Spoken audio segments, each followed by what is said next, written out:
Good afternoon, Daniel, and the thousands out there watching as well. It's going to be a little bit more serious today than our humorous look at the news or what's happening, but it's more factual and concerning also as well. But let's get to what's happening in the news. The last couple of days has dropped out some positive information that Trump is doing very well in the polls, not the ones you see on the news where it's neck and neck and then a heartbeat away, but it's much wider than that, but in his favor. So don't believe the fake news and keep your chin up because we're winning. And just a point of fact on that is the whistleblower at ABC. We all know that the Democrats are clapping their hands and popping on the champagne, but it didn't come out as well as they expected. In fact, it came out much worse. In fact, how bad is it? It's very bad for them, at any rate, because an unknown whistleblower, perhaps an insider with savvy, with TV experience, took notes or documented just how ABC intended to fix that TV debate between Harris and President Trump. The whistleblower actually documented how it was done, and she wrote notes and actually made recordings as well. And these notes were certified, and she had them verified by a magistrate, and then sent the day before the debate 3 registered envelopes, one to herself or himself, one to the lawyer that represents the whistleblower, and one to the Speaker of the House, Johnson. And when this information comes out, it could mean loss of license for ABC, fraudulent or trying to sway an election, maybe even treasonous acts because it's the president's election. So we'll see. But the good point also is that the public was aware of some of the shenanigans that were played that night. But the public is aware of the fraud. ABC is already paying some of the damages. They lost over 1 million viewers since that debate, and their population has dropped down. They're 12% off their normal things.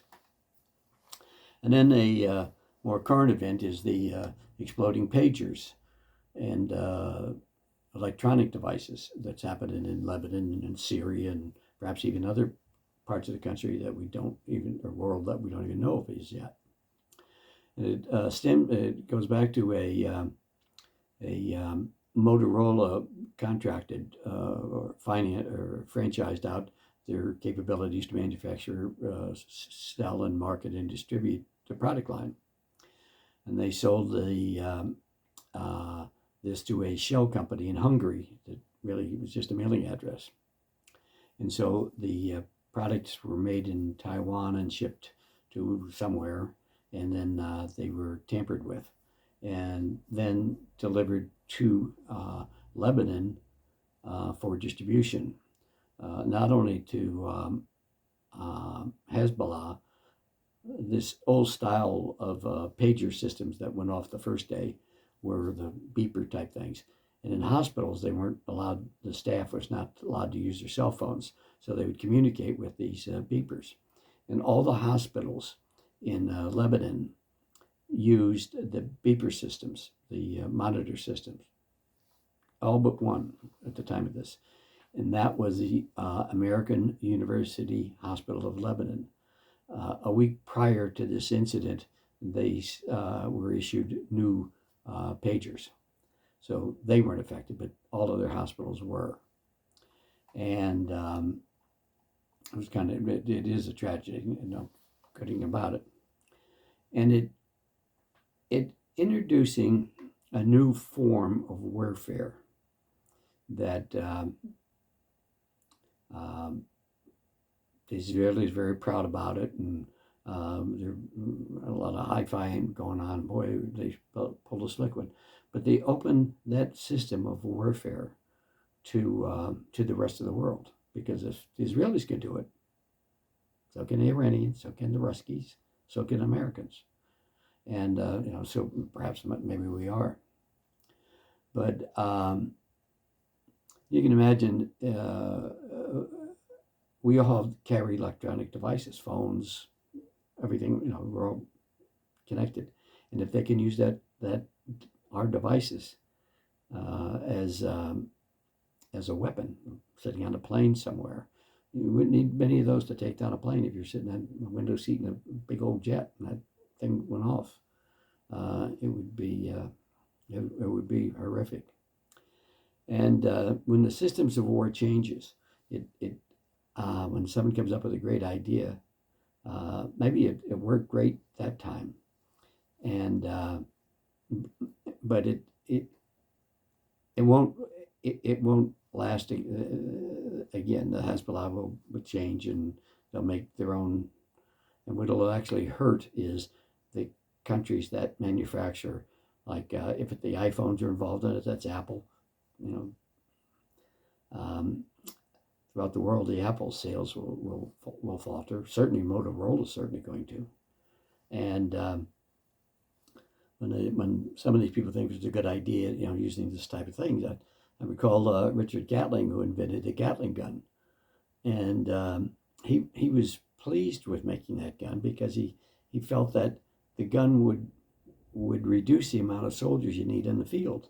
So that way, the gun would make war so terrible that they would not use the Gatling gun, because it would be too terrible. Well, it didn't work that way, and it's sad to see that part coming about. And but there's another area that we wanted to get to today also, and that is what I stumbled across, which is kind of interesting and frightening at the same time. There's a chap that I watched by the name of Major Scott Ritter. I've followed him for years. He was a Marine major. He was involved in, I first recall him being in Iraq, verifying and identifying the weapons of mass destruction that Saddam did not have, and he spoke the truth. And as a result of that, he was given a law of fire and transferred and all that. And but in addition to his military experience, he voices a strong opinion for what's happened in the Middle East and in the Ukraine war and the like. But his voice is not alone; it's an honest one. But it's he agrees with Colonel McGregor and various other former state and CIA officials about what's happening in the Ukraine and the Israeli and Arab conflicts that are going on over there. And it was quite interesting. I was listening to him today, and at the end of his little talk, he gave an emotional thing, and he said, "I don't know if I want to talk about this," but he said, "I have to."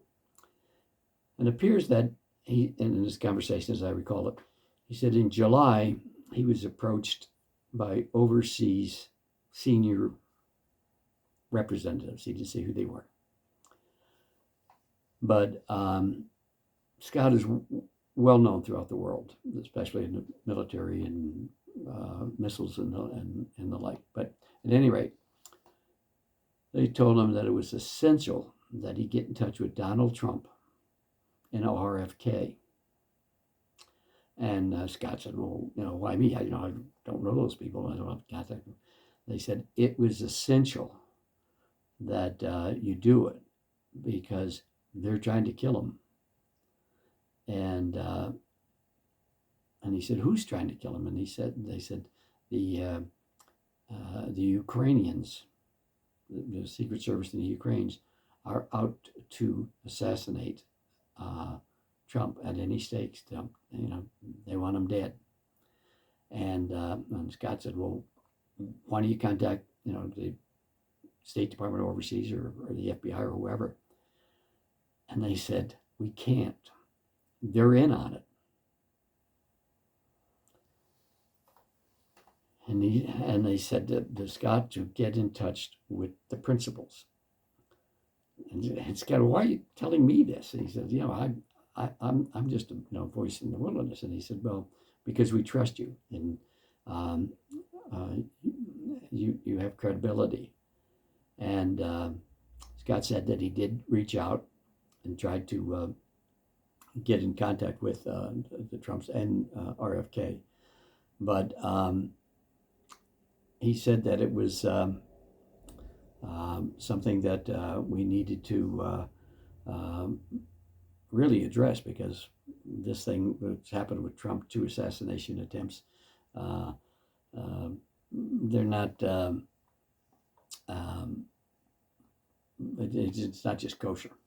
And as Scott had pointed out at the conversation, he has all the texts and the conversations he's had with these people that have tried to contact him, trying to warn him to the perils that RFK and that President Trump are facing. And it's within the boundaries of the United States. It's within the FBI, which is, the FBI is the one who's trying to put him in jail. The Justice Department, the FBI, Homeland Security, they're all trying to put him in jail. And the Secret Service, it's apparent that those chubby little girls that tried to help him weren't much. But at any rate, it's a concern, and it is, and it's obvious, because when you look at this Ryan. Who is the last assassination, Ryan Roth. Here's a character that now bear in mind, before I talk about him, Scott Ritter, the FBI raided his house because they didn't like the way he was reporting about what was happening in Russia and the Ukraine. And they raided his house, took all his information and the like, and picked his passport so he couldn't travel. And then there's Tulsi Gabbard, who, when she was flying, she was a former congresswoman and a colonel in the U.S. Army, and they would have, following her would be federal marshals. And so just think of that. And then you think of Ryan Roth here, who could travel to and from Ukraine without any problem. No money, no jobs or anything. And he was a representative in the Ukraine when he met with CNN doing it. They interviewed him over there, and he was involved with the Ukrainian Foreign Legion. And he said that he was recruiting and appointing people to different units. And he had traveled earlier also, and he trained with the Ukrainian army. That was being financed by the CIA. And when you look back in his background, here he is. He lived in North Carolina, and he was always touching base with the local law enforcement, which included a felony conviction of processing a weapon of mass destruction. He has a record of working with stolen goods, carrying concealed weapons, hit and run, speeding, driving without a revoked license, and a felony for possessing a fully automatic machine gun. And with an arrest, he tried to flee from the cops, and they finally caught him. So there's a guy that not much to see here. And